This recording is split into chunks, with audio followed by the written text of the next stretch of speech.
This week's WrestleMania Weekly will focus on the epic battle between Stone Cold Steve Austin and Bret the Hitman Hart at WrestleMania 13 on March the 23rd, 1997 at the Rosemont Horizon in Rosemont, Illinois, a suburb of Chicago. To understand the importance of this match, we must go all the way back to WrestleMania 6 in 1990, where Hulk Hogan faced the Ultimate Warrior. The match was intended to be a passing of the torch from Hogan to Warrior. However, due to various reasons, the Ultimate Warrior's reign never measured up to the drawing power in the way that Hogan could do.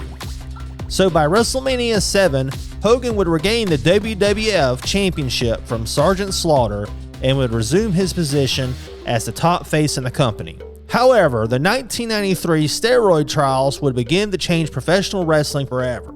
Vince McMahon would start to prefer smaller guys who did not appear to abuse steroids. Likewise, around this time, Vince McMahon would start to prefer newer stars in his, quote, new generation. This was a gradual process, however, as we would see Hogan refuse to put over Bret in 1993.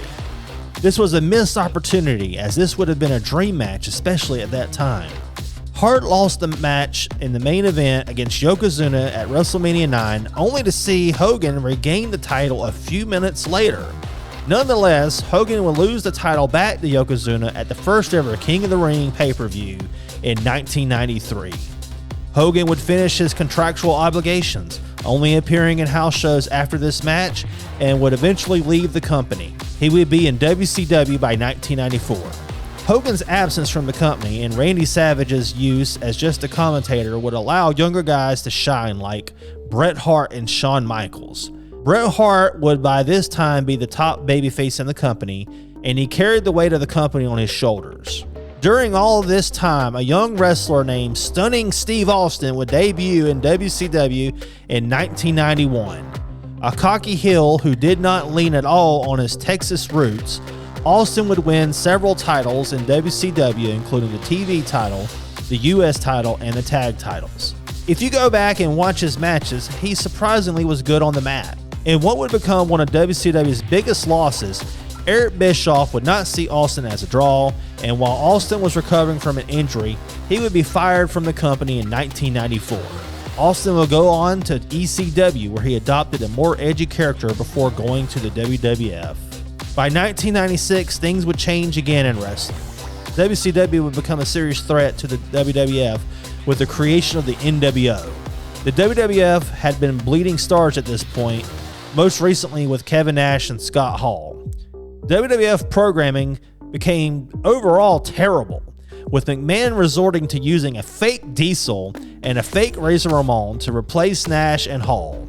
A glimpse of the future, however, would take place in the 1996 King of the Ring, where Stone Cold Steve Austin won the King of the Ring tournament. He would in 1997 win the Royal Rumble, but due to Austin cheating in the match and a subsequent storyline afterwards with Bret Hart, Austin would not go on to fight for the WWF title at the following WrestleMania. Instead, he would go on to fight in a rivalry with Bret the Hitman Hart. Austin was on the way to developing himself as an anti-hero, but the transformation was not quite made yet, despite Austin getting cheers from the crowd. He came into the match at WrestleMania 13 as technically a heel and Bret as a classic babyface. Nonetheless, a rare event in wrestling would take place that night. Most of you probably know the story at this point. Austin, bleeding from his head at the end of the match, was placed in the sharpshooter, Bret's finisher. Nonetheless, Austin refused to submit, an ending you would almost always only see with a face in Austin's position. Austin would eventually, in kayfabe, pass out from the blood loss and the pain. Hart, after the match, would attack Austin further. The fans booed Hart and supported Austin. A rare double turn had taken place. In just a few minutes, the top babyface of the company turned heel, and the transformation of Steve Austin into an anti-hero took place. Anti-hero characters were rare in, say, 1990, but they were becoming less rare by 1997, and Austin became the ultimate anti-hero. This match made it happen. Hart passed the torch, Hart made Austin, and it was passing the torch in a different kind of way because Austin actually lost the match. But Hart made him look great. He could have complained or tried to use his status in the company to protest this ending, but he did not. Bret Hart came to the match to do business. Austin would go on to be one of the biggest draws in perhaps wrestling history, albeit for a short period of time. But I do not think it would have happened without Hogan leaving the company, Hart carrying the company for years, and the steroid trial allowing smaller wrestlers to take the lead. Arguably, Hart's career suffered after this match. While he was still in the main event, he did not have the status he once had as the face of the company, and his arrival to WCW made things worse. While they did eventually make him champion, by then it was too late. WCW ruined their chances with Hart.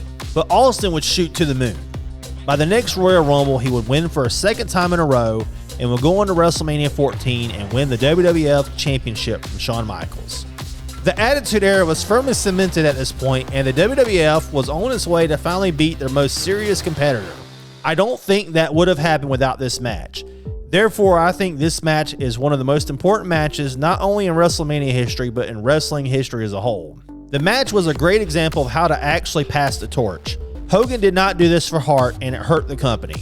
It helped Hogan, though, and it helped WCW. Hart, on the other hand, did business. Austin may have lost, but he came out benefiting from the match, and the WWF would benefit from the match as well. Austin bleeding while in the sharpshooter also became one of the most iconic images and moments in WrestleMania history. It ranks up there with Hogan's body slam of Andre the Giant and Shawn Michaels' super kick of Ric Flair. It ranks up there with the end of the Undertaker streak. I can't think of a double turn that was this successful in wrestling history, in fact. It was truly a defining WrestleMania moment and would add to the long-term prestige to the annual event. Please like and subscribe to our channel if you enjoyed this video. Leave us a comment and check out our podcast as we break down the road to WrestleMania.